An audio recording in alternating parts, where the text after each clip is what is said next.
Okay, the electric power is coming into the house. This is on the west side of the garage. This is electric supply conduit. Alright, it should have a sleeve on it so that it expands and contracts as the house raises and lowers and the ground changes and stuff, and it doesn't. And they didn't do that too much 20 years ago or so, so it's relatively new.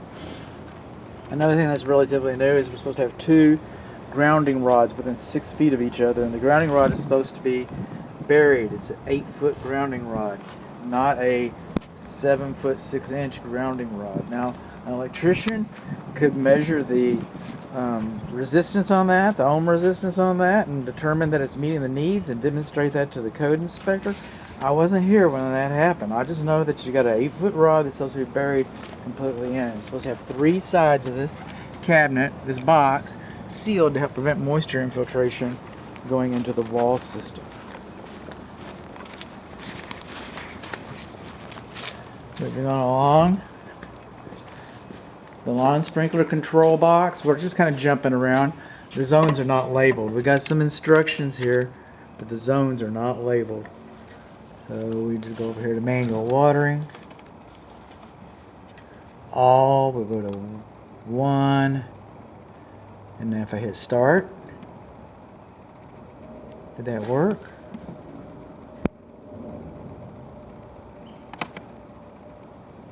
Started, okay. See? Well, we're talking about the electric service panel. Remember that we've only got one grounding rod and it's not properly buried and the meter is not sealed.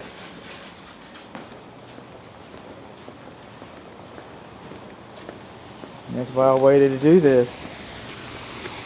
What's going on here? See that? These lawn sprinkler systems are not supposed to be spraying the house. Not supposed to be spraying the fence either, but that's your neighbor's fence.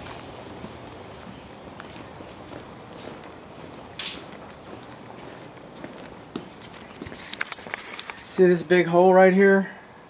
That big knockout? We have them several places. And the reason why we have them several places is because that we do not know where it's going to be.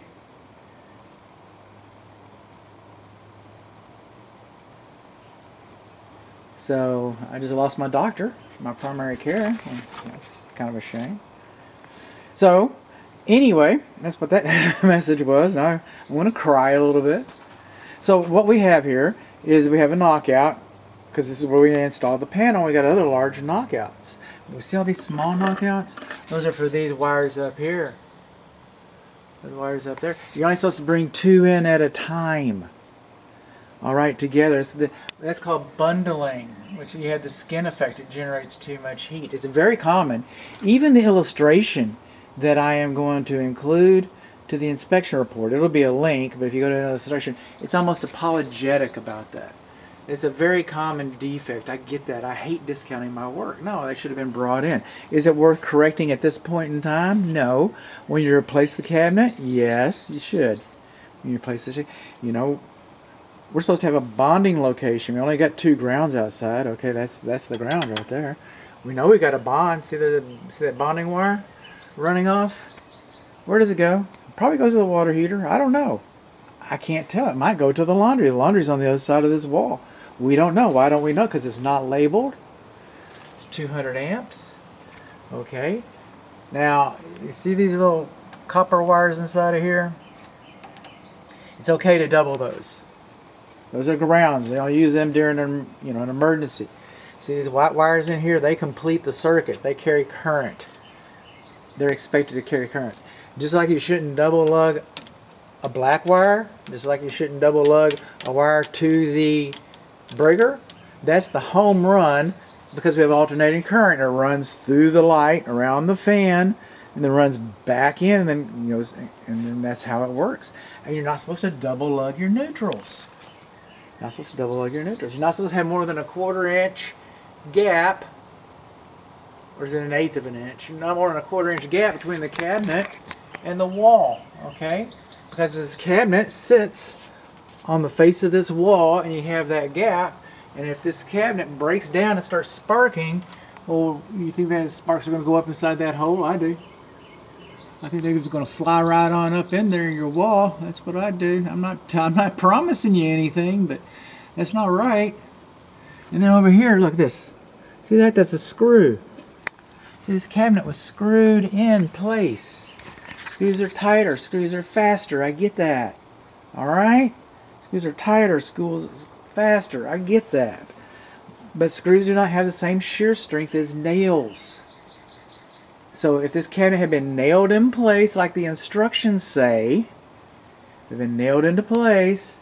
If this building has experienced a tornado, for example, and your garage gets blown up, you already got a bad day, right?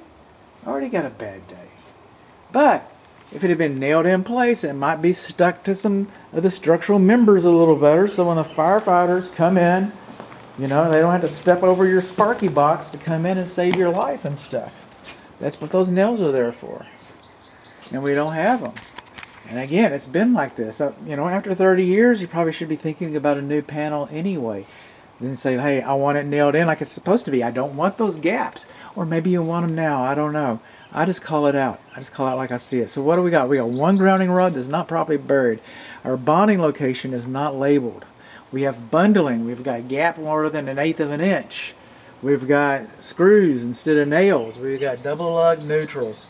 And then I know I'm getting kind of picky right here, but the pull breaker is not labeled. So that's it.